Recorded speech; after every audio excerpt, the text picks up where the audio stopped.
আমি কি পিসিমার মুখের উপরে কখনো কোনো কথা কয়েছি? সে সাহস আছে নাকি আমার? নিশ্চিত সেটা বুঝলো না। তাহলে এই করেই দুজনের থেকে দূরে থাকো। আমার হচ্ছে যত জানা। বাপ তো পুরুষ মানুষ, তোমাদের মতো তো কাঁদতে পারি না। তাহলে কি বাপের মনের ব্যথা কম হয়? মা, আসবো? ছোট বৌমা, এসো এসো এসো।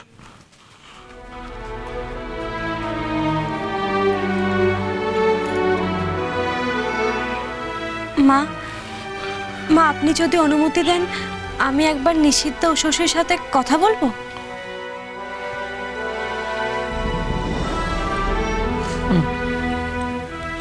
তুমি কইবে নিশিত বড় বৌমার সাথে কথা? যারা জন্মদাত্রী মায়ের কথা শুনলে না, তারা তোমার কথা শুনবে? কিন্তু মা, এই সময় শ্বশুরের সাথে যেটা হচ্ছে সেটা ঠিক হচ্ছে না। এতে সবচেয়ে বেশি ক্ষতি হবে ওর শরীরের, আর ওর গর্ভে যে এসেছে তার স্বাস্থ্যের। হ্যাঁ গো, ছোট বৌমা তো ঠিক কথাই বলেছে। পারলে তুমিই পারবে এসব থামাতে। বেশ, আমার জন্য যখন আমার ছেলে ভিন্ন হয়েছে, আমরা বাপ মা জ্বালায় জ্বলছি, তখন যা করার আমি করব। আমি কথা কইব পিসমার সাথে।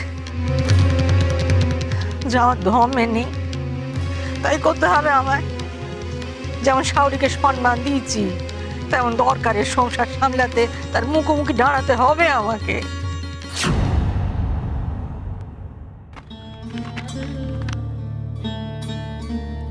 কি গো, শুনলাম নাকি তোমার পেটে নতুন অতিথি আসছে?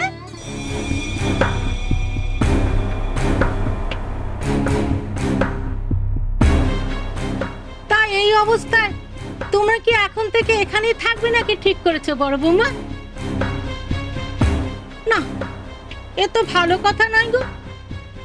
তার মধ্যে পোয়াতি মানুষ, রাস্তার ওপরে দোকানে কি থাকা যায় বলো তো? এটা কিন্তু ঠিক করনি। বাড়ি হয়তো নয় কাকিমা, কিন্তু আমাদের কাছে তো এটাই মন্দির। কেন বলুন তো? কেন? কারণ এখান থেকেই আমরা সংসার চালাই। আমাদের বেঁচে থাকার সব কিছু তো আমরা এই দোকান থেকেই উপার্জন করি। তাহলে এটা আমাদের কাছে কি হলো? মন্দির। আর মন্দিরে থাকা কি কোনোদিনও দোষের হয় বলুন? তা তোমরা যা ভালো বোঝো তাই করো বাবা।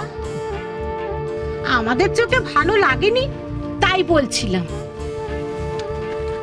চল।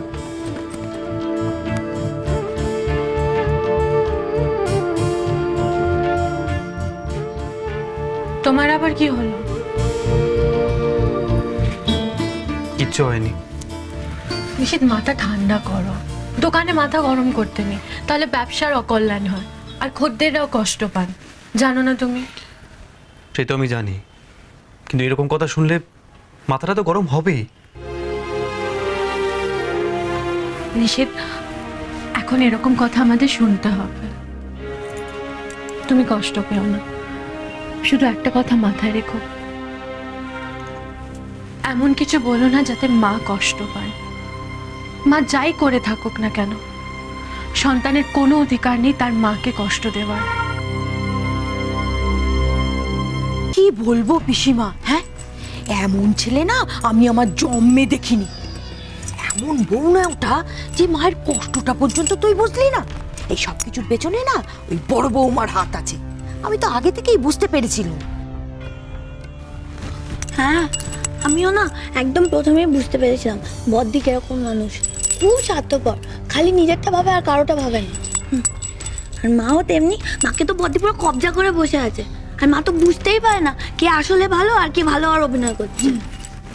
বড়নাথ বউকে তো আগে আমি চিনতেই পারিনি, এখন একেবারে ঠিক ঠিক চিনেছি। দূর হয়ে যাক দুটো। এ কথাই বলে না, দুষ্টু গরুর থেকে শূন্য গোয়াল ভালো। না পিসিমা,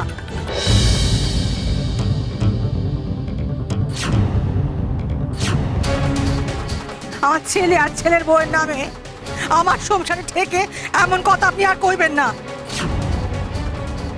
আমি তো ওদের মা, এত অন্যায় আমি আর সইতে পারছি না। না নিশিত, মা কোনোদিনও অন্যায় মেনে নেননি আর মেনে নেবেনও না। আর এই বিশ্বাস থেকে আমি সরে যেতে পারি না। তুমি বলো, মা কোনোদিনও অন্যায়কে প্রশ্রয় দিয়েছে?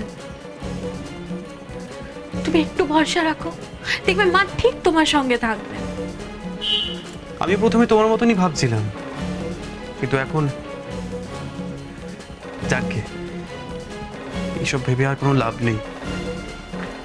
যে যেমন মনে করছে করুক। মা যখন প্রতিবাদ করেনি, আর করবেও না।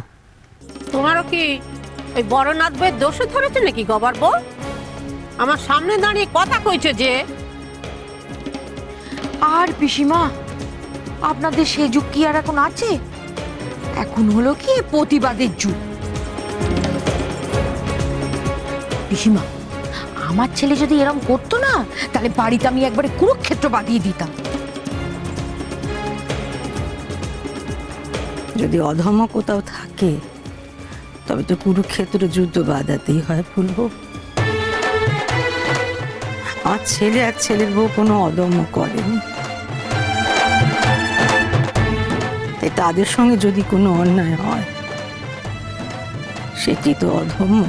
তো এখন তুমি নিষেধ আর এই বইয়ের হয়ে সাপাই গাইতে এসেছ? তোমার ছেলে অধম্য করেনি, এই খারাপ মেয়ে মানুষের সঙ্গ দিয়ে ও আমাদের অপমান করেনি? না, করেনি পিসমা। আমার নিশিত কোনো অন্যায় করেনি। আমার নিশিতকে আমি তেমন শিখে দিইনি। আমি তাকে শিখিয়েছি যে যদি কোনো অন্যায় সে করে, বড়রা যখন শাসন করবে সে যেন মাথা পেতে সব মেনে নেয়। আমি এমন শেখাইনি পিসমা যে অন্যায় না করেও বড়দের শাসন মাথা পেতে মেনে নিতে হবে। দেখো শশী, ওরা যদি তোমাকে সম্মান না করে, তাহলে কিন্তু আমি ওই বাড়িতে ফিরবো না। তুমি আমাকে কোনো অনুরোধ করো না।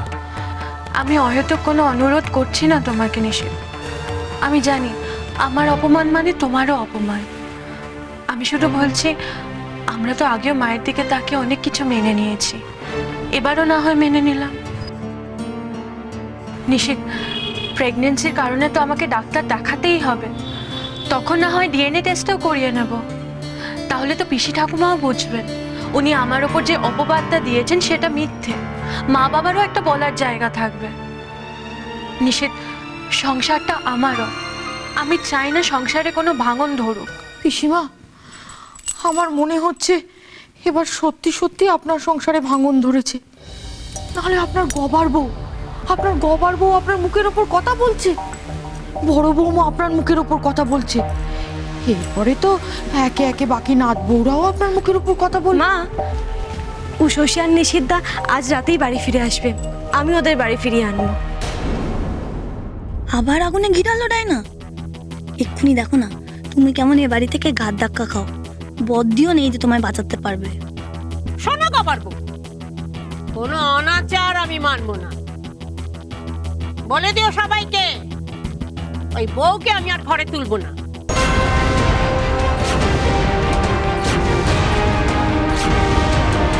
ওর পেটের বাচ্চাটাকেও নয়। নিষিদ্ধকে ফিরতে হলে ওই বউ বাচ্চা ত্যাগ দিয়েই ফিরতে হবে।